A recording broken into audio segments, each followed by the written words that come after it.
बहुत समय पूर्व जब गुरुकुल शिक्षा की प्रणाली होती थी, तब हर बालक को अपने जीवन के 25 वर्ष गुरुकुल में बिताना पड़ता था।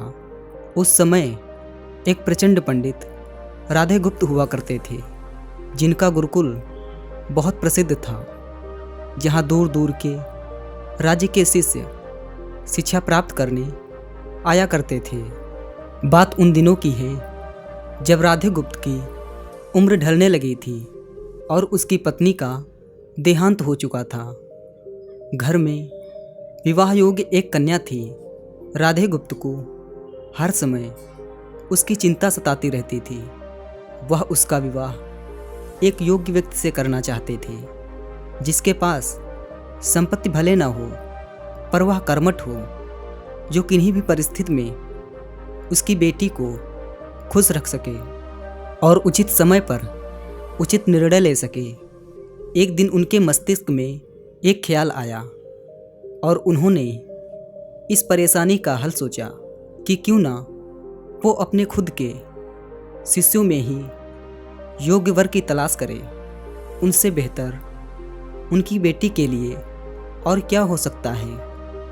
इस कार्य के लिए उन्होंने बुद्धिमान की परीक्षा लेने का निर्णय लिया और सभी शिष्य को एकत्र किया। राधे गुप्त ने सभी से कहा कि वे एक परीक्षा आयोजित करना चाहते हैं, जिसमें सभी की बुद्धिमानी का परिचय होगा। उन्होंने सभी से कहा कि उन्हें अपनी पुत्री के विवाह की चिंता है, जिसके लिए उनके पास पर्याप्त धन नहीं है।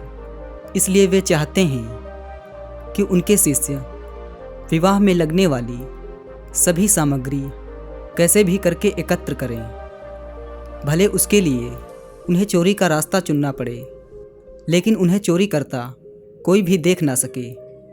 इसी एक शर्त का पालन सभी को करना है।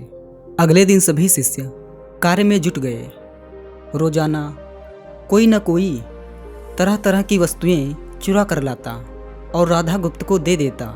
राधा गुप्त उन्हें एक विशेष स्थान पर रख देते, क्योंकि परीक्षा के बाद यह सभी वस्तुएं उनके मालिक को वापस करना था, क्योंकि वे अपने शिष्यों को सही ज्ञान देना चाहते थे। सभी शिष्य अपने अपने दिमाग से कार्य कर रहे थे, लेकिन इनमें से एक चुपचाप गुरुकुल में बैठा हुआ था, जिसका नाम रामास्वामी था। वह राधा गुप्त का सबसे करीबी और होनहार छात्र था। उसे ऐसा बैठा देख राधा गुप्त ने इसका कारण पूछा।